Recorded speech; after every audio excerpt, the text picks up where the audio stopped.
If you are someone who struggles with folding your binding back as you're trying to miter the corners, adding a simple diagonal stitch off the edge of your quilt might help you make those a little bit nicer and cleaner. So if this is our little tiny quilt sample that we want to add a binding to, what I want to do is actually mark where 1/4 inch from the edge is. So since I have such a small little sample here, I can do that using just my cutting mat. If you have a big, large quilt and you don't want to try and wrangle it to lay it flat on your cutting mat, go ahead and just grab your ruler and you just want to measure in 1/4 inch from the end and put a pin. Now you do this on all 4 corners. I'm just going to demonstrate on one corner here, but you want to do that on all 4 of your corners. And now we're going to start attaching our binding. So this is my little piece of binding here. So I'm going to go ahead and just start stitching it. Right a little bit away as I'll leave my tail as if I was going to do this as a standard binding, and I'm going to stitch right along 1/4 inch away from the edge until I get to that pin, and then I'm going to stop with my needle down. So let me get this over onto the machine. So you have the edge of your binding lined up with the edge of your quilt. You're using your 1/4 inch seam allowance, so either your 1/4 inch foot or you've marked it in some other way, but you're going to stitch down the edge of your quilt until you get to that pin. So as you approach the pin, make sure you're going nice and slow so you can stop right at that pin, one more stitch, with your needle down. Go ahead and remove your pin. Now comes the diagonal stitch part. So when you're folding your binding, you want to be able to fold it up so you're creating that perfect 45-degree angle, and sometimes that can be hard to do. So you can actually take and stitch that. So you want to rotate your work 45 degrees.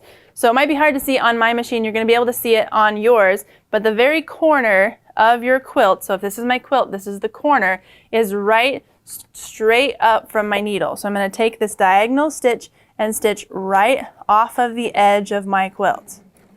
So just stitch right off the edge, then you can go ahead and bring it out, trim your threads, and you will see your diagonal stitch. So here we go. We have our stitch. We've come right along the edge, diagonal stitch coming out. I'm going to go ahead and flip it over real quick because I have darker thread on the back.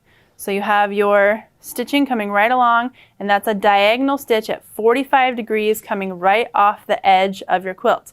Now as you take it and fold your miter, you're going to fold this up. This is creating that 45-degree angle, and this is where sometimes you can get off a little bit if this isn't creating a perfect line. But if you pull this tight, so or pull it taut really, you don't want to pull it too hard, but just pull it so it lays nice and flat, it's going to pull right up along that stitching you did, that diagonal stitch, so you know that you're going to be right at that perfect 45-degree angle. I like to give it a little crease with my thumbnail. Then you can fold it back down along itself. So you have this folded edge lined up perfectly here, raw edges lined up perfectly here, and the 2 layers of folded binding lined up perfectly there. I like to, once I have everything lined up, I want to make sure nothing moves, so I'm going to go ahead and put a pin in. Now I'm going to take it back over to my machine and I can just continue stitching like normal. So you want to start right at the edge and stitch. And I'll just stitch about halfway down so I can take this off and show you how to fold the miter back. So I'll go ahead and trim my threads right like so.